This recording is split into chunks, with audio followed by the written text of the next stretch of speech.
Today we continue on with our NHL season preview series. We're looking today at the Los Angeles Kings as we work our way through the Pacific Division. The Kings have made some changes this year. They've had 3 consecutive years of first-round losses in the playoffs. Can this year be any different? We'll take a look at how the team has changed and look at expectations coming up next. So welcome back to another video here at Top Shelf Hockey. As I mentioned, today we're taking a look at the Los Angeles Kings and previewing their upcoming 24-25 NHL season. We're working our way through the Pacific Division. All Atlantic Division teams have already been completed. We're going to be moving on to Metro Division teams coming up here in a day or two, so certainly stay tuned for those. So in case you're new to this series, we're going to recap a bit of last year, take a look at some stats, then we're going to look at cap space, changes to the roster, additions, subtractions, projected lineup, and then any questions facing the franchise or what have you going into the NHL season. So let's recap last year first, and then we'll get started with looking at their team stats. So they finished with a record of 44, 27, and 11, 99 points, third in the Pacific Division. We saw a change in coach. Todd McClellan was let go. Jim Hiller, who was there as an assistant, took over. They were trending towards maybe missing the playoffs. They had a strong enough finish to get in. Once again, of course, facing the Edmonton Oilers for the third consecutive season. They scored 256 goals last year, which was 16th best, so basically average. Allowed 215, which was really good, third best in the NHL. Of course, they played a 1-3-1, and that kind of clogs up the neutral zone. The players don't like it, though. It's very solid defensively. It doesn't allow as much offense, and obviously, you know, we've heard a lot of frustration from the team and the players, and they're definitely going to be going with a different system this year. Power play was respectable, 22.6. Penalty kill, again, very good, 84.6%. Second in the league. So these, goals against, penalty kill, defensive metrics for this team, really, really good, especially considering they didn't have the greatest goaltending. Cam Talbot last year was very much hot and cold. So, considering the system they played allowed them to be successful, and it's kind of like, greater than the sum of their parts type of thing. Looking at their top scorers last year, Adrian Kempe led the way with 75 points. Kevin Fiala was next at 73. Kopitar next, still, even though he's getting older, still had another solid offensive year, 70 points. Trevor Moore had a 31-goal season and 57 points. It was really good for him. And Quentin Byfield really broke out, and number 55 put up 55 points, which was a big jump for him. So he's certainly getting a lot more close to what we thought they were getting when they were drafted. He's just obviously taking a little bit longer than some of the guys he was drafted around, but will eventually here be their top-line center, I have no doubt. Just going to take a little time getting there. Like I said, playoff-wise, they lost to the Oilers again. 3 years that they've made the playoffs in a row after missing for a few years, and all 3 years were first-round losses to the Edmonton Oilers. And not only that, each year has gotten quicker and quicker with the loss. So 3 years ago, they lost in 7. 2 years ago, they lost in 6. This past year, they lost in 5.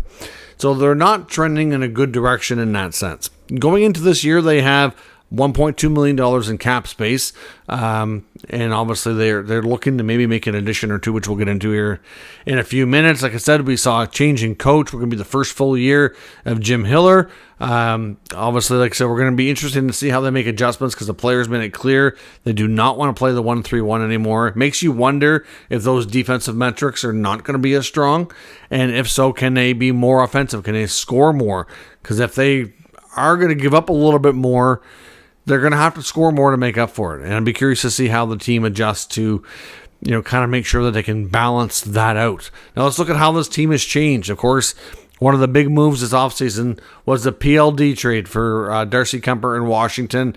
The 1-year experiment of PLD after signing an 8-year deal and acquiring him from the Winnipeg Jets for a lot of players. The guys that went to Winnipeg thrived mostly. Velarde especially, it looks like it'll be a real good piece for them. Obviously Ifello did okay.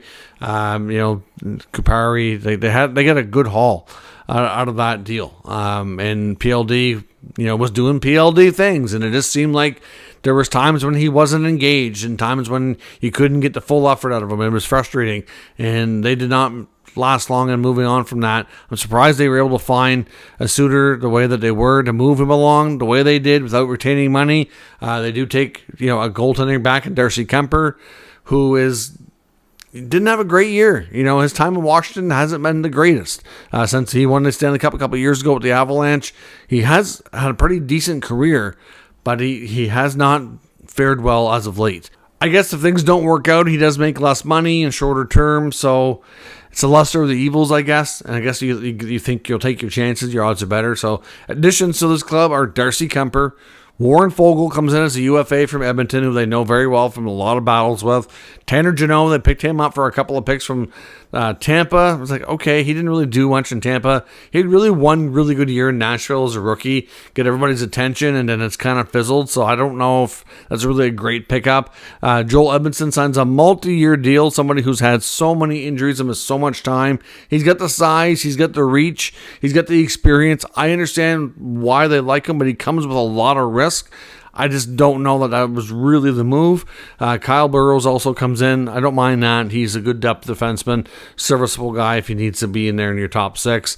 Going out the door, like I said, PLD, no longer with the LA Kings. Matt Roy, which will be a big loss to right shot defenseman, actually also went to Washington, where he'll join Dubois as a UFA. They did not bring back Blake Lizotte or Victor Arvidsson. Carl Grundstrom as well was not qualified or retained. Cam Talbot also, not retained after 1 year contract. So Talbot will be on his third team basically in 3 years. He went from actually 4 teams in 4 years because he had a contract with Minnesota, got traded to Ottawa with 1 year left on it. That year didn't go well. They didn't retain him. Went to LA last year. And, of course, now he's in Detroit. So 4 teams in 4 years for Talbot. So become quite the journeyman. Rookies that could have an impact on this roster. Hard to say it, but theoretically, Alex Turcotte is still kind of a rookie because he hasn't played a whole lot. Really high draft pick, but it's, we're getting a little dated now. What is he, 23 years of old now, I believe? So, certainly you hope that he can finally crack the roster and play a full season, stay healthy, which was a big challenge for him. Brant Clark, another rookie to watch this year. I suspect we'll get a good opportunity to hopefully play a full season, but again, we'll see how that goes. Players eligible for contract extensions that you might see this year. On the RFA side, you've got Alex Laferriere and Arthur Kaliev. Kaliev, of course, sustained a pretty serious injury in training camp on the first or second day. He's going to be out for probably a couple of months, so that's not good for him, for a player trying to come back to a team that he reportedly wasn't crazy about. He wanted to trade, didn't get it, wanted a fresh start, comes back, hoping to kind of, prove himself and maybe generate some interest to get moved, and then he gets hurt in training camp. He's going to miss the first couple months of the year. Laferriere has been a pretty good player for them, somebody who they are quite fond of. I suspect will get every opportunity to play in the top 6 this year, or at least I would think top 9 for sure, obviously. He's a player that's kind of versatile. You can move around a bit. I would not be surprised if he gets an extension sometime throughout the year. Pending UFAs include newly acquired Tanner Jeannot, veteran Trevor Lewis, Gavrikov on the back end. I'd be curious to see what happens there. He signed for a higher AAV, but shorter term. I know when he first went to LA from Columbus, there was some talk that he wanted a shorter term deal. He wasn't sure about his long-term future, so I don't know how that's all going to work out.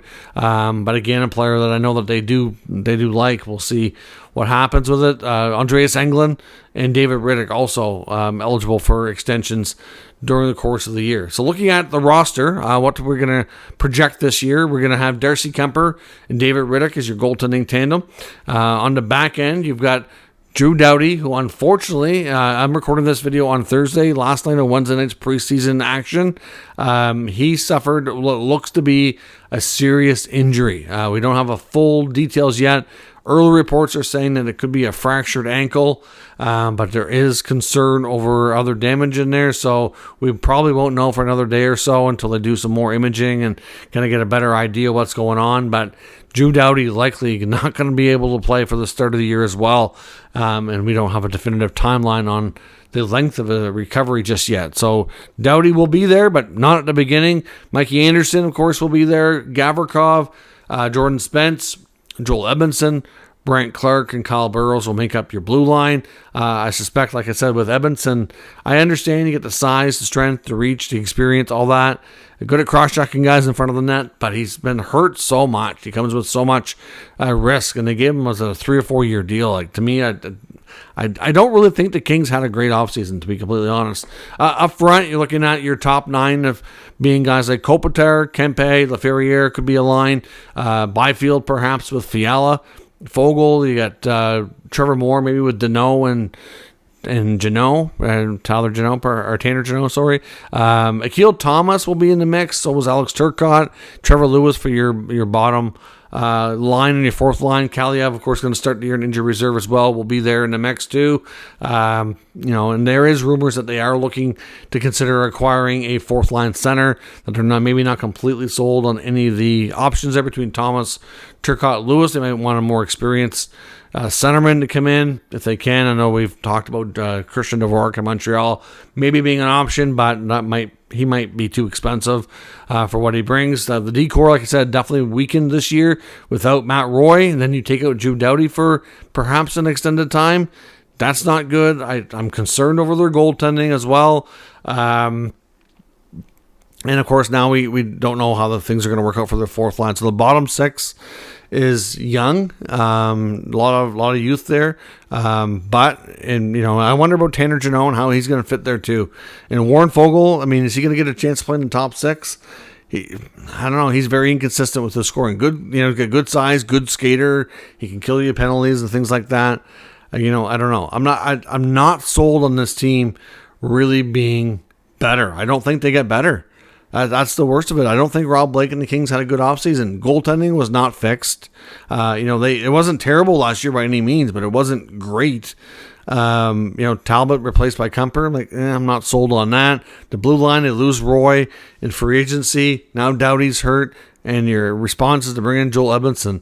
And I don't know about that. And then you get some youth there. Spence and Clark are going to be really good, I think, but they need time. And then Tanner Jeannot, I'm not sold on that acquisition as well. Fogle, I don't mind, but I think Fogle, for him to be successful, is going to be more of a third liner.